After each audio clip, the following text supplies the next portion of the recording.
وسلم۔ بسم اللہ الرحمن الرحیم۔ اللہ تبارک و تعالیٰ کے پاکیزہ نام سے آغاز کرتے ہیں جو بہت مہربان نہایت رحم والا ہے۔ درس بخاری کا سلسلہ جاری و ساری ہے اور پچھلے پروگرام میں 2408 نمبر حدیث پاک پر ہم پہنچے تھے۔ حضرت مغیرہ بن شعبہ رضی اللہ تعالیٰ عنہ اس کے راوی ہیں، وہ بیان کرتے ہیں کہ نبی کریم صلی اللہ علیہ وسلم نے فرمایا کہ بے شک اللہ تعالیٰ نے تم پر ماؤں کی نافرمانی کو حرام کر دیا ہے اور بیٹیوں کے زندہ درگور کرنے کو یعنی زندہ دفنا دینے کو، اور جس چیز کے دینے کو تم پر واجب کیا اس سے منع کرنے کو، اور جس چیز کے لینے سے تم کو منع کیا اس کے طلب کرنے کو، اور تمہارے فضول بحث کرنے کو ناپسند فرمایا ہے، اور زیادہ سوال کرنے کو اور مال ضائع کرنے کو۔ تو ان پہ تقریباً کلام کر چکے ہیں، بس آخری بات ہماری چل رہی تھی کہ مال کو ضائع کرنے کو اللہ تبارک و تعالیٰ نے اپنے حبیب کریم صلی اللہ علیہ وسلم کے ذریعے منع فرمایا، اور ضیاع مال کی صورت ہم نے آپ کو بتائی تھی کہ جس میں نہ دین کا فائدہ ہو نہ دنیا کا فائدہ ہو، وہ ہے مال کو ضائع کرنا۔ بس یہ بنیادی اصول ہوتا ہے کہ اگر آپ مال آپ کے پاس ہے اور آپ اس کو کسی دینی فائدے کے لیے استعمال کر رہے ہیں، جیسے صدقہ و خیرات کرنا، مساجد بنانا، مدارس میں خرچ کرنا، دینی طالب علم کو فائنینشیل سپورٹ فراہم کرنا، عالم بنانا، مفتی بنانا، قرآن پاک مسجد میں رکھوا دیتے ہیں، یہ دینی کاموں میں لگائیں، یا پھر انسان اسے اپنی ذات پر خرچ کرے، جیسے آپ نے کوئی بلڈنگ وغیرہ بنا لی ہے، آپ نے فلیٹس بنائے، آپ نے اسی طرح پلاٹ وغیرہ لیے، دکانیں لیتے ہیں، آپ اسی طریقے سے اپنے اوپر خرچ کرتے ہیں، ہم جسمانی زینت کے اوپر خرچ کرتے ہیں، لباس کی شکل میں، بالوں کی شکل میں، اس کے علاوہ کھانے پینے میں ہم خرچ کرتے ہیں، بس فضولیات نہ ہوں تو یہ مال کا صحیح استعمال کہلاتا ہے۔ بعض اوقات لوگ ہم سے کویسچن کرتے ہیں کہ جی ہم جاتے ہیں کھانا کھانے کے لیے، آؤٹنگ پہ چلے جاتے ہیں فیملی کے ساتھ، تو ایک ٹائم میں 12,000 14,000 کا کھانا کھا لیتے ہیں، کیا یہ اسراف میں آتا ہے کہ نہیں آتا؟ دیکھیں، اگر تو کھاتے ہیں اور پھینکتے نہیں ہیں تو بالکل کوئی اسراف میں نہیں آئے گا، کیونکہ اللہ تبارک و تعالیٰ نے قرآن میں واضح فرمایا کہ هو الذی خلق لکم ما فی الارض جمیعا، اللہ تعالیٰ وہ ذات ہے جس نے دنیا میں جو کچھ ہے سب تمہارے نفع کے لیے پیدا کیا ہے، لہذا اچھے ہوٹلز میں کھانا، زیادہ پیسوں کا کھانا کھانا، اس میں شرعاً ہمیں شریعت منع نہیں کرتی ہے،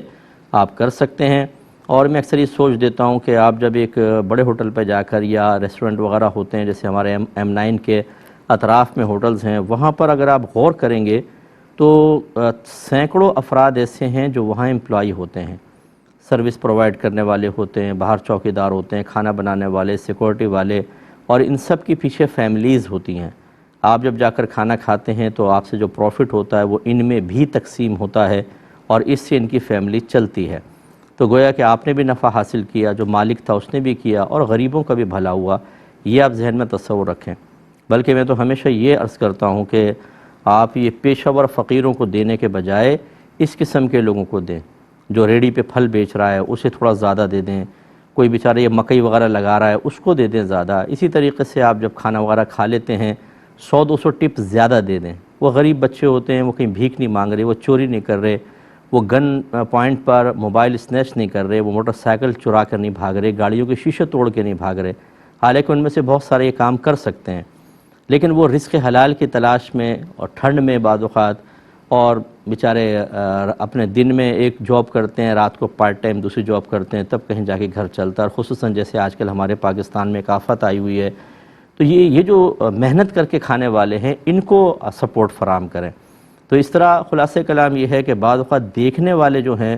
وہ ہو سکتا ہے اعتراض کریں بہت سی چیزوں کے اوپر، لیکن جب ہم شریعت کے دائرے میں کسی چیز کو لے کر آتے ہیں اور دلائل شرع کی روشنی میں دیکھتے ہیں تو بہت سی چیزوں کا جواز نکلتا ہے۔ اس لیے جو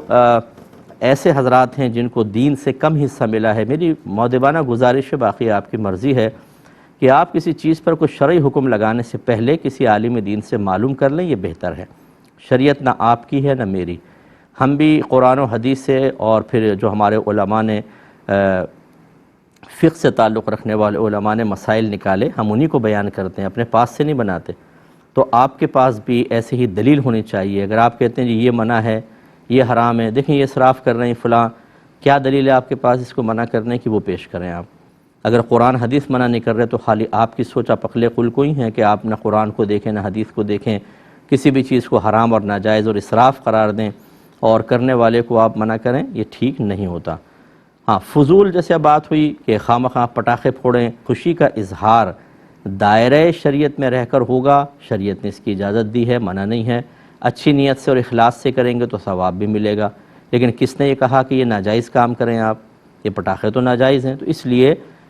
یہ بھی نہیں ہے کہ جس چیز کا تعلق دین سے ہو گیا وہ بالکل ٹھیک ہوگا، جس کا تعلق بظاہر دنیا سے ہوگا وہ بالکل ہی غلط ہوگا۔ ایسا نہیں ہوتا، بعض اوقات یہاں خرابی ہوتی ہے اور یہاں خرابی نہیں ہوتی، جیسے ہم نے آپ کو مثال دی ہے۔ اگلے باب کی طرف آتے ہیں، باب العبد راع فی مال سیدہ ولا یعمل الا باذنہ۔ نوکر اپنے مالک کے مال کا محافظ ہوتا ہے اور وہ مالک کی اجازت کے بغیر عمل نہ کرے، یعنی اس کے مال میں تصرف نہ کرے۔ 2409 نمبر حدیث پاک ہے اور حضرت عبداللہ بن عمر رضی اللہ تعالی عنہما اس کے راوی ہیں۔ اچھا، اس سے پہلے کہ میں حدیث ذکر کروں، یہ حدیث جو حکمران طبقہ ہے اس کے لیے بھی ہے، جو گھر کے سرپرست ہیں شوہر حضرات، سیکنڈ ان کے لیے خاص طور پر، پھر جو ازواج ہیں، ہماری بہنیں ہیں، سسٹرز ہیں، جو کسی کی زوجیت میں ہیں، پھر ان کے اوپر ایک ذمہ داری یہاں ذکر کی گئی ہے، ان کا ذکر ہے۔ اس کے بعد پھر نوکروں وغیرہ کے معاملات ہیں۔ تو آپ ارشاد فرماتے ہیں کہ انہوں نے نبی کریم صلی اللہ علیہ وسلم کو یہ فرماتے ہوئے سنا کہ تم میں سے ہر شخص اپنے ماتحت لوگوں کا محافظ ہے، نگہبان ہے، اور اس سے اس کے ماتحت لوگوں کے بارے میں بروز قیامت سوال کیا جائے گا۔ اللہ تعالیٰ کھڑا کر لے گا اور ماتحت اس طرف ہوگا، اب کویسچن ہوگا۔ پھر سرکار نے ارشاد فرمایا، پس سربراہ ملک اپنے ملک کے باشندوں کا محافظ ہے اور اس سے ان باشندوں کے متعلق کویسچن ہوگا، اور ایک آدمی اپنے گھر والوں پر محافظ ہے، اس سے اس کے گھر والوں کے بارے میں سوال ہوگا جو گھر کا سرپرست ہے، اور عورت سے اپنے خاوند، اور عورت اپنے خاوند کے گھر کی محافظ ہے، اس سے اس کے گھر کی چیزوں کے بارے میں کویسچن ہوگا،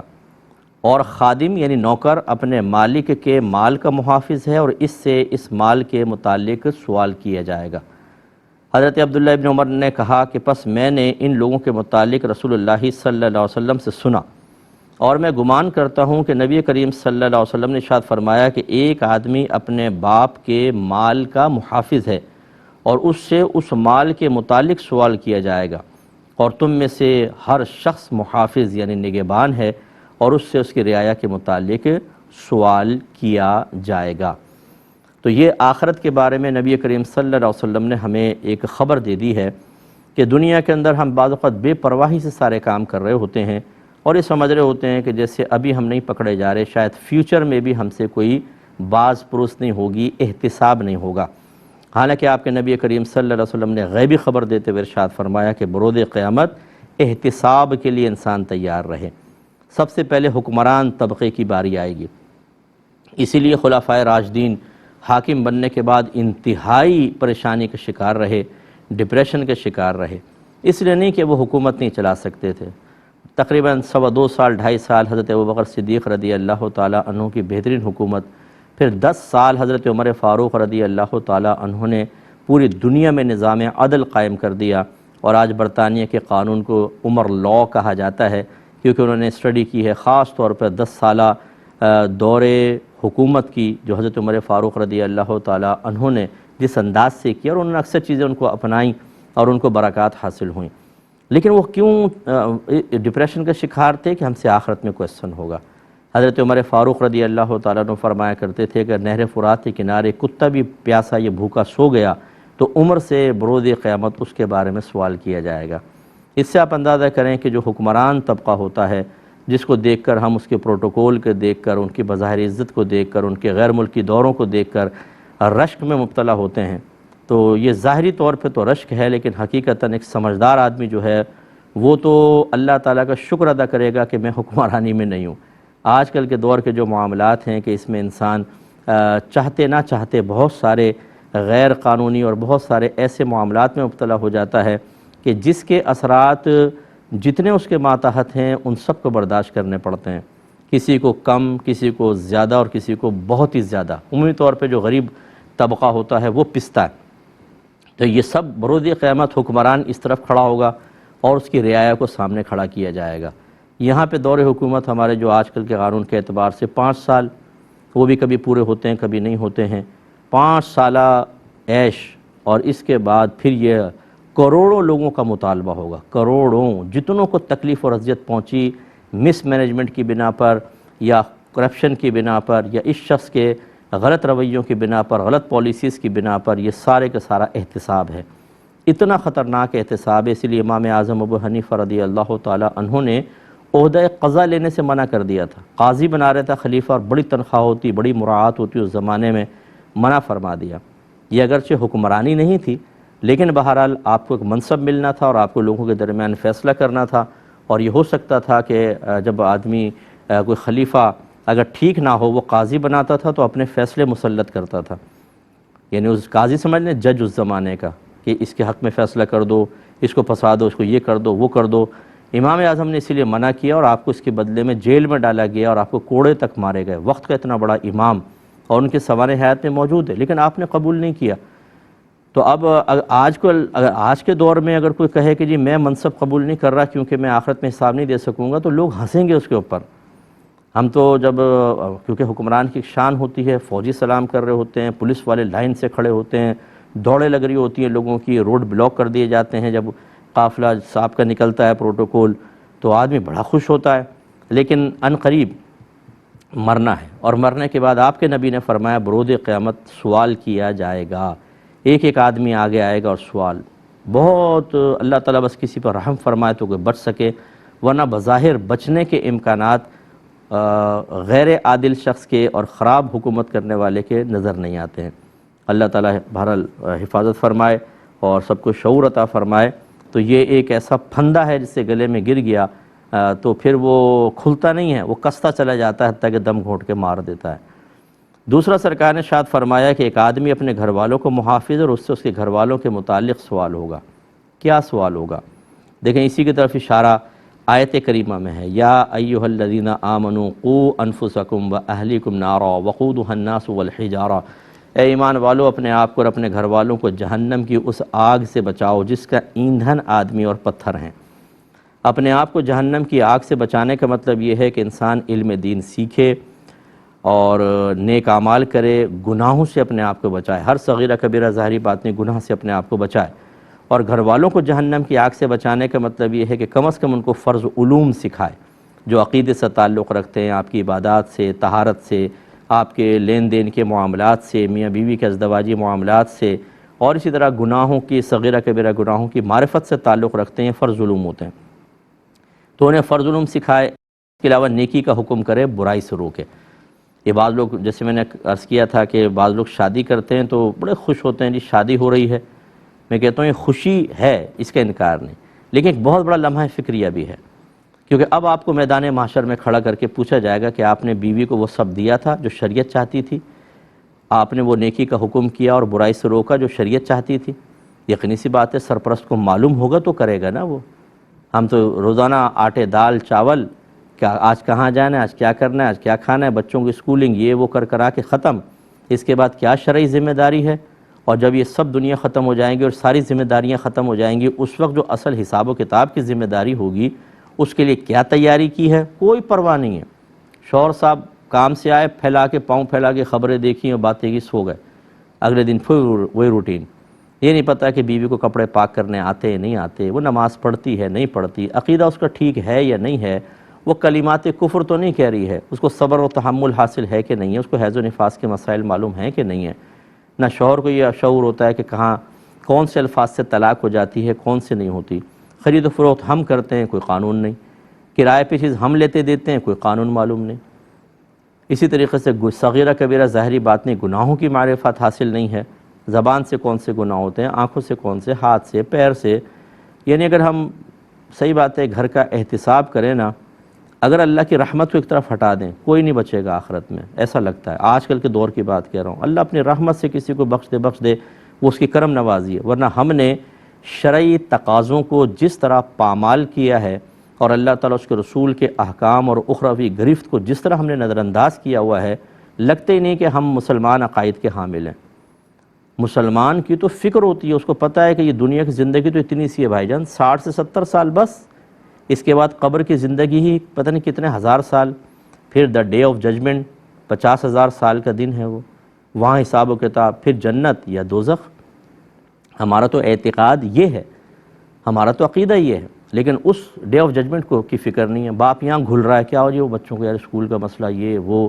بچوں کا فیوچر بھی تو دیکھنا ہوتا ہے نا۔ بہت سے باہر جانے کے چکر میں ہوتے ہیں، پاکستان چھوڑو باہر نکل جاؤ، کیوں؟ بچوں کا برائٹ فیوچر دیکھنا ہے۔ ہم یہ کہتے ہیں کہ فیوچر کیا آپ کا دنیا کے 60-70 سال تک ہے، یا قبر بھی فیوچر میں ہی آتی ہے، میدان حشر بھی فیوچر میں آتا ہے؟ اگر آپ کہتے ہیں نو تو بڑی حیرت کی بات ہے، اگر آپ کہتے ہیں یس تو پھر آپ نے اپنی نظر کو صرف دنیاوی فیوچر تک محدود کیوں کر لیا بھائی؟ یہاں تو آپ بھی ہیں، رشتہ دار ہیں، دوسرے انسان ہیں، آپ کا بچہ ان کے ساتھ ہے، مرنے کے بعد تو تنہا جائے گا، وہاں کیا ہوگا؟